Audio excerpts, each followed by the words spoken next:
Hello and welcome to the morning podcast with Asavari. Here we discuss all the important things you need to know before taking a trade. So let's take a quick glance at global market. US stocks futures ticked higher in overnight trading and pointed to the modest gain at the open of Wednesday, following a weak session that snapped a 3-day winning streak for the market, fueling the volatility in uncertainties around the possible coronavirus treatment and vaccine. Stocks in Asia Pacifics were mixed in Wednesday morning trade as investor awaits the release of China's benchmark lending rate. The Indian market is likely to open flat and slightly higher on Wednesday following a mixed trade in the global market. The trends on SGX Nifty indicate flat to positive opening with a gain of 18 points. Nifty futures were trading around 8,919 level on Singaporean exchange. Oil prices rose on Tuesday due to signs that producers are cutting output as promised and on the sign of increasing demand. Indian rupee has ended near the day's high level at 75.64 due to buying seen in the Indian domestic equity market. Few important headlines.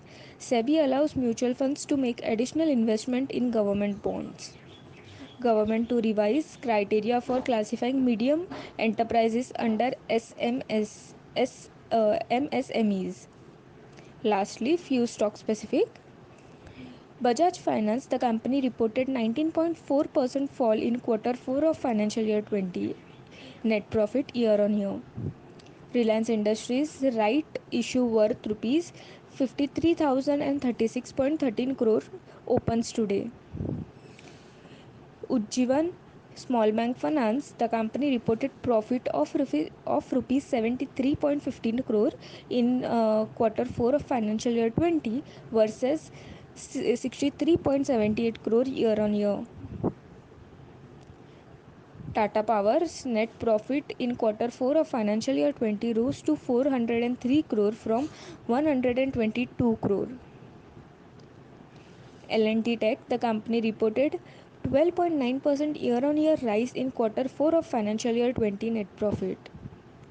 Apollo Tyres, the company has reported 7.36% fall in quarter 4 of financial year 20 net profit. And lastly, the results that we are expecting today are Bajaj Auto, Ultratech Cement, Dr. Reddy's Laboratory, Jubilant Foodworks, JSW Energy, Kalpataru Power Transmission, Ajanta Pharma, among others. Thank you. That's all from my side. Have a safe trading and stay safe. Thank you.